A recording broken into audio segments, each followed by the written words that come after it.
llegáis por esa puerta y traéis con vosotros algo nuevo. Una pregunta, un abrazo, un beso, una ocurrencia que nos deja sin palabras. Nos habéis enseñado mucho más de lo que os imagináis. Cuando os vimos llegar por primera vez, algunos con llantos, otros con curiosidad y algunos ya con las pilas puestas desde el minuto 1. Supimos que este curso iba a ser inolvidable, chicos, y así ha sido. Hemos visto cómo pronunciabais palabras nuevas cada día, cómo os convertíais poco a poco en vosotros mismos. Eso es un privilegio que no se olvida.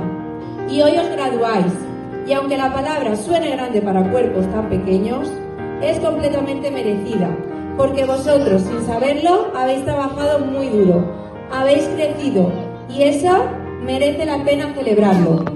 Soy más grande y tengo que continuar. Me voy, pero llevo conmigo y se quedarán en mí. Mis maestras, mis amigos y todo lo que viví. Adiós, señoritas, adiós.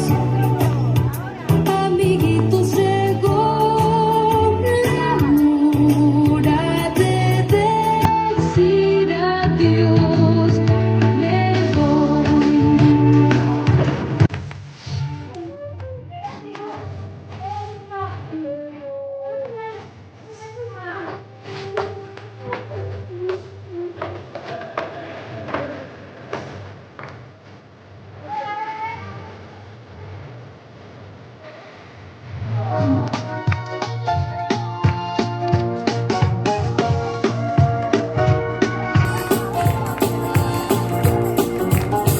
You can never know what it's like. Your blood like a winter breeze, just like ice. Irene, han pasado más de 18 años desde que comenzamos este proyecto educativo. Ya nos vale, sí. Y tú has estado a nuestro lado durante prácticamente todo el camino. Mira, ¿ves? Esto es lo bonito de nuestra profesión. Es que esto no tiene precio.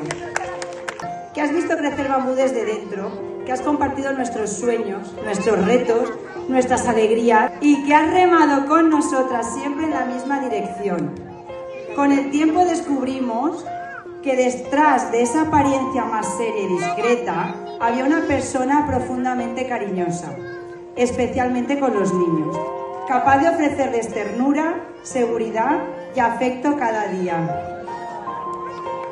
También hemos disfrutado de tu alegría, de tus canciones y de esa manera tan tuya de hacer equipo. Te hemos visto crecer como profesional al mismo tiempo que crecía Bambú. Por eso, cuando llegó el momento de confiarte la coordinación del centro, supimos que estabas preparada. Y hoy podemos decir con orgullo que desempeñas esa responsabilidad con dedicación, con compromiso y con mucho corazón. Pero no solo te hemos visto crecer profesionalmente, también te hemos tenido la suerte de acompañar de momentos muy importantes de tu vida. Te vimos casarte, formar tu familia y convertirte en mamá de Claudia, que además tuvo la fortuna de ser una niña Bambú. Ver cómo las raíces que has echado aquí se han convertido también en alas para tu propia vida es un regalo para nosotros. Así que gracias.